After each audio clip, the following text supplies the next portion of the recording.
రక్షణ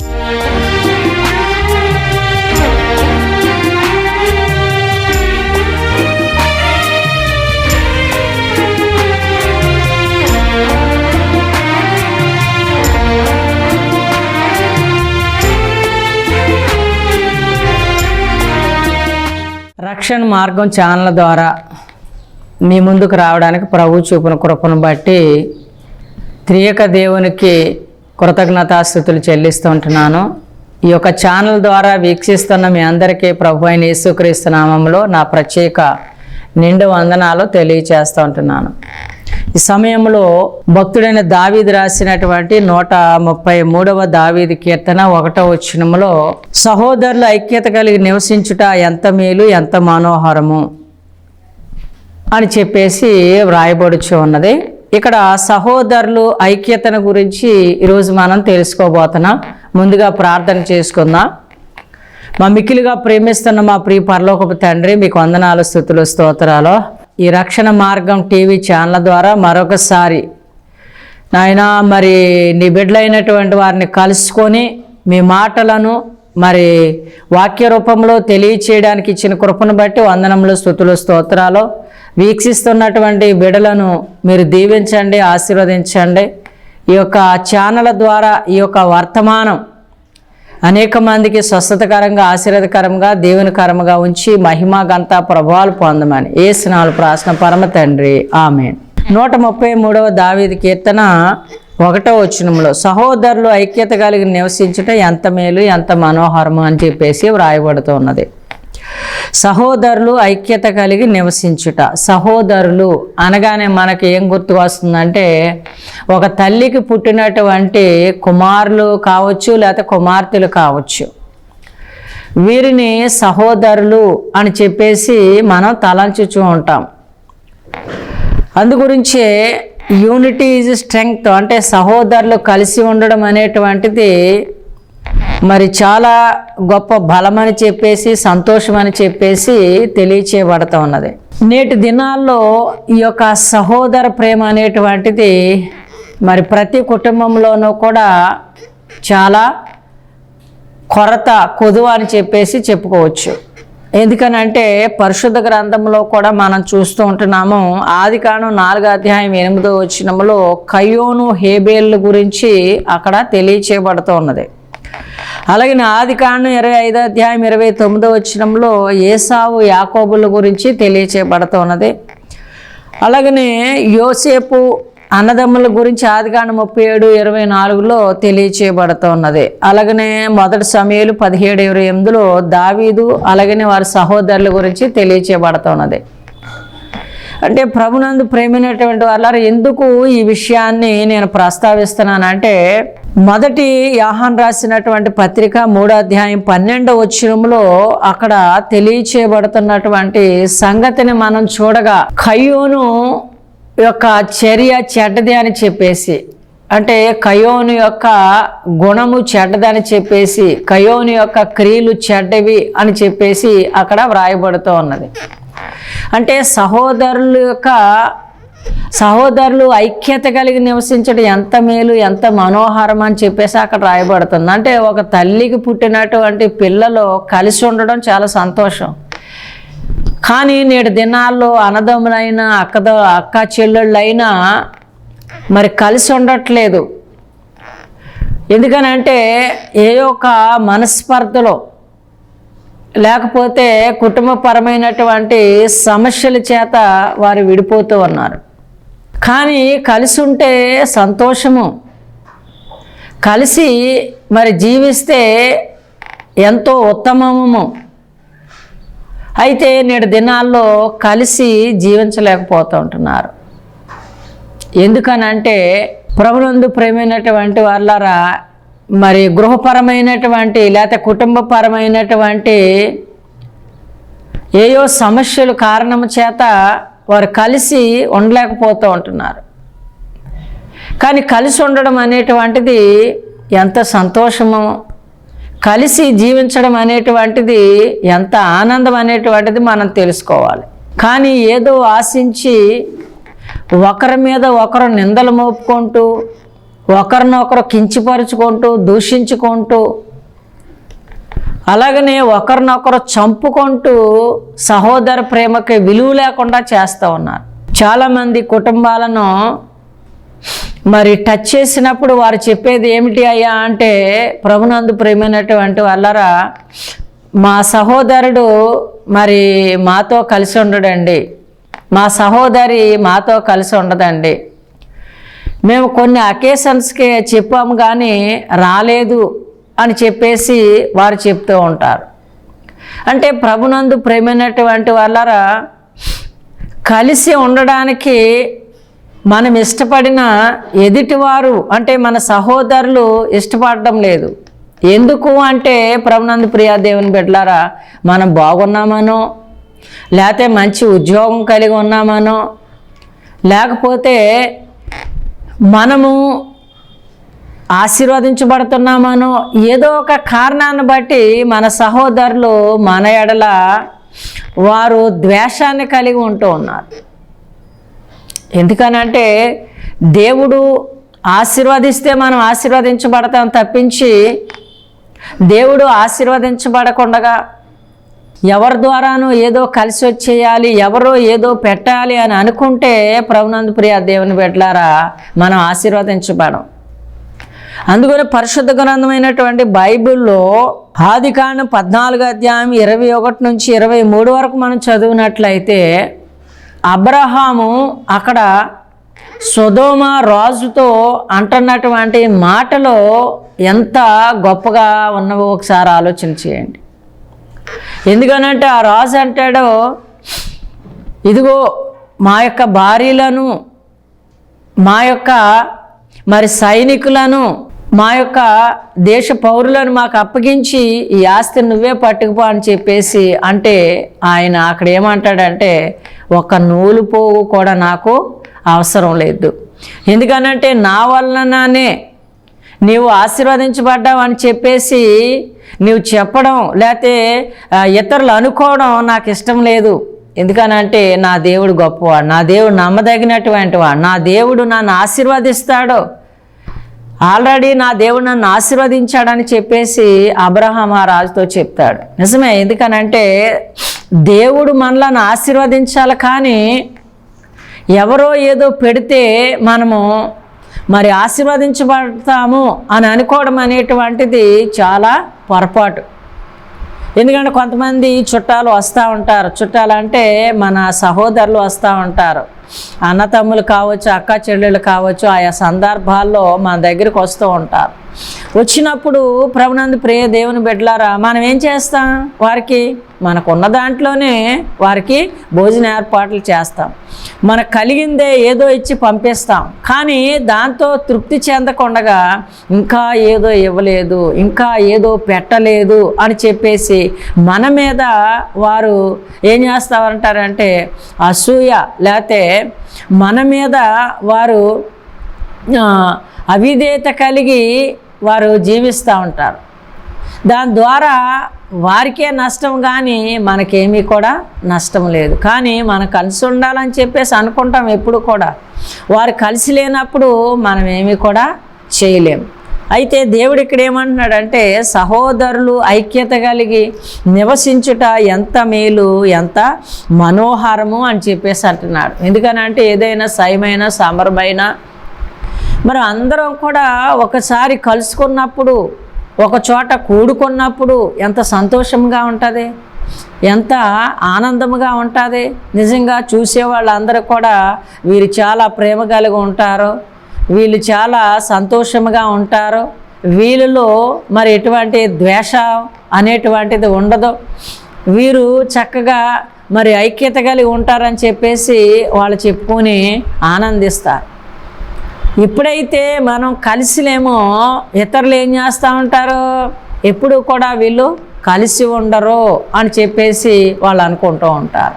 ప్రభునందు ప్రేమైనటువంటి వాళ్ళరా, ఇక్కడ కయ్యూను ఏం చేశాడు, హేబేలుని చంపేసినట్లుగా మనం చూస్తూ ఉంటున్నాం. నిజమే, ఎందుకనంటే నేటి దినాల్లో ఎంతోమంది ఆస్తి ఆ తగాదాల విషయంలో మరి ఒకరినొకరు చంపుకుంటూ ఉన్నారు. అంటే ఒక తల్లికి పుట్టినటువంటి పిల్లలే అయినప్పటికీ ఆస్తి విషయంలో ఒకరినొకరు చంపుకుంటూ ఉన్నారు. అంటే ఇక్కడ చూడండి, కయ్యోను హేబేలు ఒక తల్లికి పుట్టినటువంటి వారే, కానీ వారిలో ఏం లేదు, సహోదర ప్రేమ అనేటువంటిది లేదు. అలాగనే ఏసావు యాకోబులను మనం చూస్తూ ఉంటున్నాము. ఈ యొక్క ఏసావు ఏం చేశాడు, తన జ్యేష్ఠత్వపు హక్కుని ఒక పూట కూటి కోసము అమ్మి వేసుకున్నట్లుగా మనం చూస్తూ ఉంటున్నాము. నిజమే, ఎందుకనంటే కూటు కోసమో లేకపోతే కూర కోసమో లేకపోతే బట్టల కోసమో లేకపోతే ఏదో ఆశించి మనము ప్రభునందు ప్రేమైనటువంటి వాళ్ళారా మన వ్యక్తిత్వాన్ని పాడు చేసుకోకూడదు, మన గౌరవాన్ని మనం పాడు చేసుకోకూడదు. ఎందుకనంటే చాలామంది ఏదో ఆశించి మనలను ప్రేమిస్తూ ఉంటారు, ఏదో ఇస్తారనే ఉద్దేశంతో వాళ్ళు ఆశ కలిగి ఉంటారు, ఆ ఆశ కలిగి వస్తూ ఉంటారు. అయితే ప్రభునందు ప్రియా దేవుని బిడ్డలారా, దేవుడు మనలను ఆశీర్వదించాలి. కానీ మరి ఎవరో ఏదో ఇస్తే, అంటే మన సహోదరులు అన్నదమ్ములు అక్క చెల్లెల్లో ఏదో ఇస్తే మనం ఆశీర్వదించబడతాము అని చెప్పేసి అనుకోవడం అనేటువంటిది చాలా సిగ్గుచేటుగా మనం భావించాలి. అలాగనే యోసేపు, అలాగనే వారి యొక్క సహోదరులు, అంటే యాకోబుకు పుట్టినటువంటి 12 మంది సంతానములో ఇక్కడ చూడండి, యోసేపుని అన్నదమ్ములు ఏం చేస్తారో, కలలు కనేవాడు వస్తున్నాడు అని చెప్పేసి మరి అతన్ని తన యొక్క అంగీని విప్పేసి ఏం చేస్తారు, ఆ గోతులో ఆ నూతులో తోసి వేస్తారు. అయితే అక్కడ నుంచి దేవుని కృపను బట్టి మరి తను పైకి తీయబడి మరి ఒకానొక దినాన ఐగుప్తుకి మరి చక్కటి ఒక అధికారిగా ఆయన ఆశీర్వదించబడ్డాడు. నిజమే, ఎందుకనంటే ప్రభునందు ప్రియా దేవుని బిడ్డలారా, అన్నదమ్ముల్లో ఏముండట్లేదంటే ప్రేమానురాగాలు ఉండట్లేదు, దానికి బదులుగా ద్వేషము, అసూయ, కక్ష, క్రోధముతో మరి ఉంటూ ఉన్నారు. కాబట్టి వీటి వలన మనకు సమాధానం ఉండదు, సంతోషం ఉండదు. కాబట్టి మనం ఏం చేయాలి, సహోదర ప్రేమను కలిగి ఉండాలి, సహోదర ప్రేమను కలిగి ఉండాలి. చూడండి, దావీదు సహోదరులు ఉన్నారు. ఎందుకనంటే దావీదు తండ్రి అయినటువంటి యెస్సై యుద్ధంలో ఉన్నటువంటి తన కుమారులకి మరి ఆహారం తీసుకొని వెళ్ళమని చెప్పేసి అన్నప్పుడు దావీదు ఆహారం తీసుకుని వెళ్తాడు. వెళితే అక్కడ ఆ సున్నతి లేనటువంటి ఫిలిష్తీయుడు మాట్లాడుతున్నటువంటి మాటలకే దావీదు కోపం వస్తుంది. కోపం వచ్చినప్పుడు దావీదు మరి అక్కడ ఆ అన్నల చేత ఏమవుతాడు, తిరస్కరించబడతాడు అనమాట. నీకు ఎందుకు ఈ గొడవలన్నీ, నువ్వు ఎలా వచ్చావు అలా వెళ్ళిపో అని చెప్పేసి అంటారు. అక్కడ దావీదునట నీ గర్వం ఎక్కువ, అలాంటి వాడు ఇలాంటి వాడు అని చెప్పేసి అంటారు. ప్రభునందు ప్రేమైనటువంటి వాళ్ళ అయితే దావీదు దేవుని కొరకు రోషం కలిగినటువంటి వాడు కాబట్టి పర్మిషన్ తోటి ఏం చేశాడు, దావీదు ఆ యొక్క గొలియాతుని మరి జయించి ఎంతో గొప్ప విజయాన్ని పొందాడు. అంటే ప్రభునందు ప్రేమైనటువంటి వాళ్ళరా, సహోదరులు అనేటువంటి వారు ఎలా ఉండాలి, దేవుని ప్రేమ కలిగి ఉండాలి. ఒకరి విషయములు ఒకరు షేర్ చేసుకొని ఒకరినొకరు ప్రోత్సహించుకునేటట్లుగా ఉండాలి తప్పించి ఒకరినొకరు అవమానించుకునేవారుగా, ఒకరినొకరు తిట్టుకునేవారుగా, ఒకరినొకరు కొట్టుకునేవారుగా, ఒకరినొకరు చంపుకునేవారుగా ఉంటే అది సహోదర ప్రేమ మాత్రము కాదు. ఇప్పుడు ప్రభునందు ప్రేమైనటువంటి వాళ్ళరా, మరి చూడండి, సహోదరులు అంటే ఒక తల్లికి పుట్టినటువంటి వారే కాకుండా ఒక సహవాసానికి వస్తున్నటువంటి వారిని కూడా మన సహోదరులు అని చెప్పేసి అనొచ్చు అనమాట. ఎందుకనంటే విశ్వాస గృహమునకు వస్తున్నటువంటి వారు, అంటే మనం ఏదైనా ఒక సహవాసానికి వెళుతున్నప్పుడు ఆ యొక్క సహవాసములో మరి స్త్రీలు ఉంటారు, పురుషులు ఉంటారు, చిన్నలు ఉంటారు, పెద్దలు ఉంటారు, మరి యవనస్తులు ఉంటారు. కాబట్టి వీళ్ళందరూ కూడా మనకి ఎవరు అంటే సహోదరులే. మనమందరము కూడా సహోదరులమే చూసినట్లు ఈ సార్వత్రిక సంఘం ఏదైతే ఉందో ఈ సార్వత్రిక సంఘములో మనమందరము కూడా సహోదరులమై ఉన్నాము.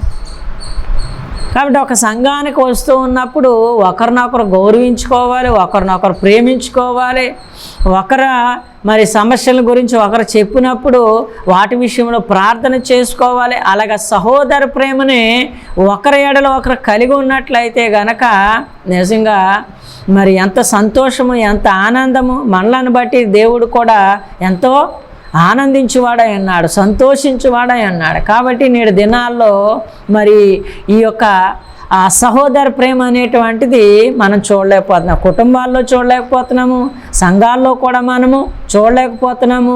ఎక్కడైనా మనం ఏదైనా ఉద్యోగం చేస్తూ ఉన్నట్లయితే కనుక ఆ ఉద్యోగంలో తోటి వారితో మనం సహోదర ప్రేమ కలిగి ఉండలేకపోతున్నాం. ఒకసారి ఆలోచన చేయండి. సహోదర ప్రేమలో ఉన్నటువంటి సంతోషము, సమాధానం ఎంత గొప్పదో ఒకసారి ఆలోచన చేయండి. కాబట్టి మనమందరము కూడా ఎలా ఉండాలి?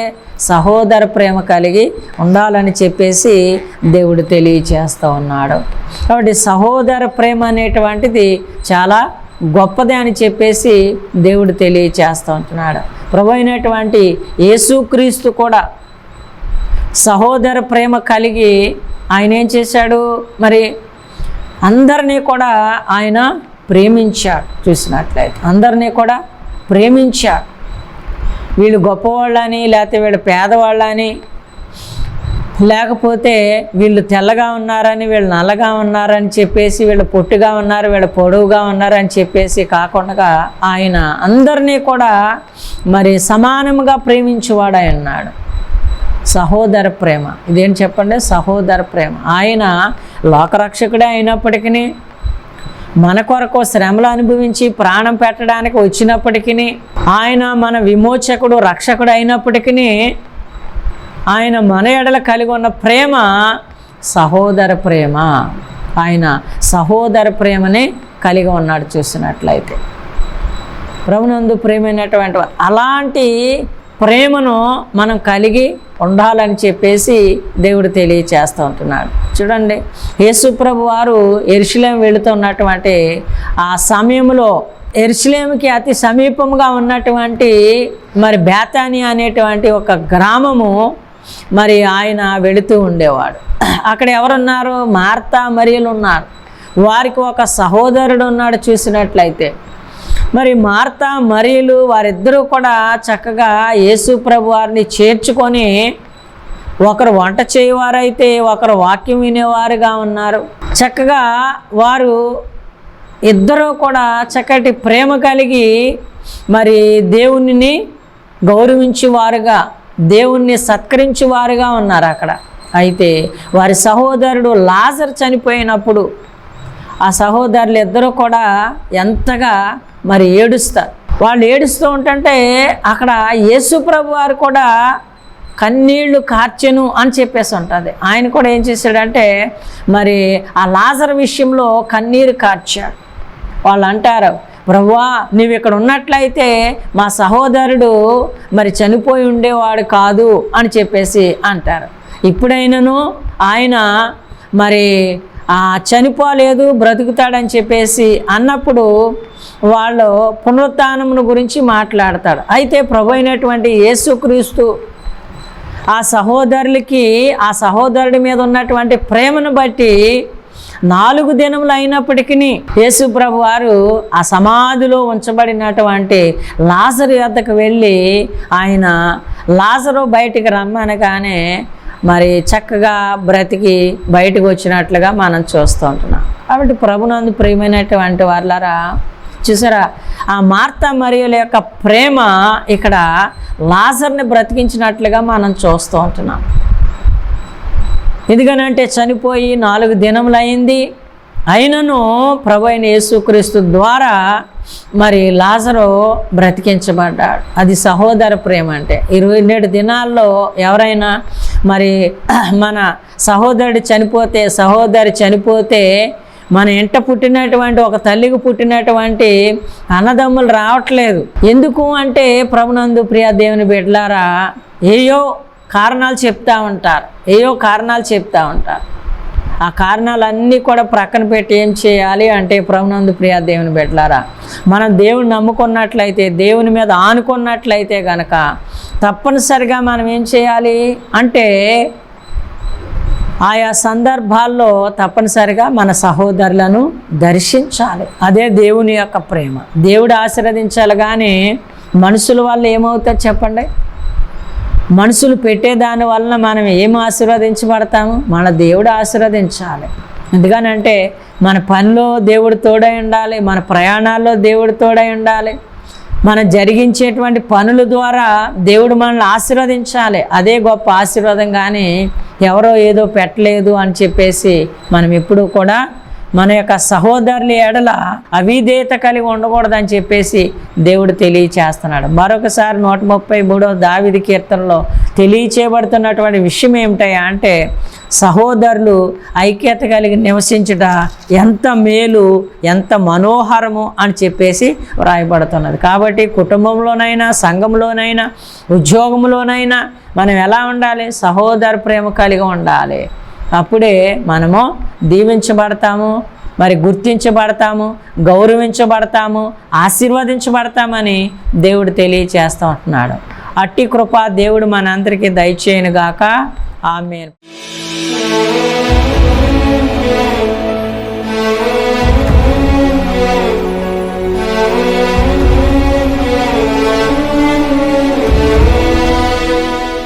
మా మికిలిగా ప్రేమిస్తున్న మా ప్రియ పరలోకపు తండ్రి, మీకు వందనాలు, స్తుతులు, స్తోత్రాలు.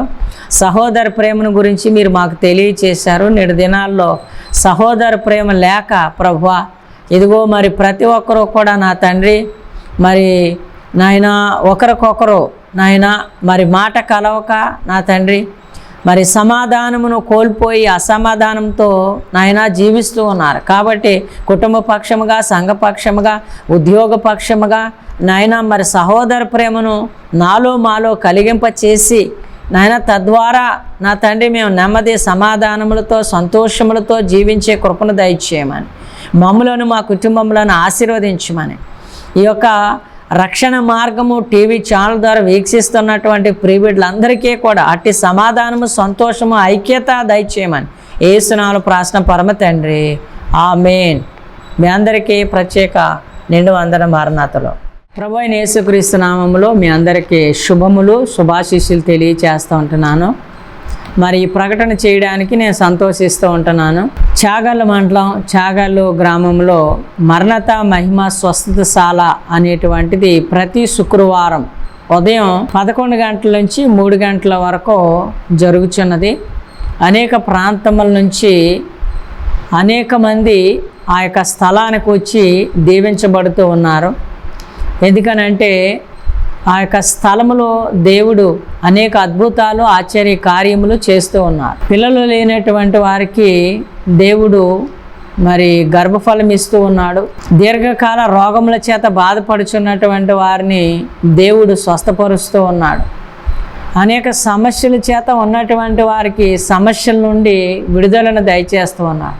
అది కోర్టు సమస్య అయినా, లేకపోతే భార్యాభర్తల సమస్య అయినా, అన్నదమ్ముల సమస్య అయినా, అక్క చెల్లెళ్ళ సమస్య అయినా, లేకపోతే వ్యాపార సమస్య అయినా, ఏదైనా మరి ఆ యొక్క స్థలములోనికి మీరు వచ్చినప్పుడు, లేక 7 వారములు 14, 21 వారములు మీరు వచ్చినప్పుడు దేవుడు మీ కార్యములను నూతనపరిచి మిమ్ములను ఓ గొప్ప సాక్షిగా ఆయన వాడుకుంటూ ఉన్నాడు. కాబట్టి మరి మీలో ఎవరికైనా ఏవైనా సమస్యలు ఉన్నట్లయితే, వ్యాధులు కానీ బాధలు కానీ ఉన్నట్లయితే, లేకపోతే చీకటి సంబంధముగా మీరు శోధించబడుతున్నట్లయితే కనుక ప్రతి శుక్రవారం చాగల్లు అనేటువంటి గ్రామంలో మరణత మహిమ స్వస్థతశాల అనేటువంటి ఒక మందిరము మీ కొరకు దేవుడు ఏర్పాటు చేశాడు. ఆ యొక్క మందిరానికి వచ్చేట ద్వారా మీరు తప్పక స్వస్థత పొందుతారని చెప్పేసి ప్రభు పేరట మీకు తెలియచేస్తూ ఉంటున్నాను. వచ్చినటువంటి భక్తులకి ప్రతి శుక్రవారం అక్కడ భోజన ఏర్పాట్లు కూడా చేస్తూ ఉన్నాము. అక్కడ ప్రేమ విందు పరిచర్యని కూడా జరిగిస్తూ ఉన్నాము. కాబట్టి ప్రతి ఒక్కరూ కూడా ప్రతి శుక్రవారము జరిగేటువంటి మరణత మహిమ స్వస్థలకు రండి. దేవుని యొక్క ఆశ్చర్య అద్భుత కార్యములను మీ కన్నులారా చూసి మరి దేవుని సాక్షులుగా ఉండండి, దేవుని మహింపరచండి. ఈ విషయాన్ని మరి మీకు తెలిసినటువంటి వారందరికీ కూడా చెప్పండి. ఎందుకనంటే మనం మరి ధనం ఇవ్వలేకపోవచ్చు, కానీ ఒక మంచి సజెషను, సలహా మనం వారికి ఇస్తే ఆ సలహాను బట్టి దేవుడు వారిని దర్శిస్తాడు, వారు బాగుపడతారు, స్వస్థత నొందుతారు, దీవించబడతారు. తద్వారా వారు మీరు కూడా ఆశీర్వదించబడతారు.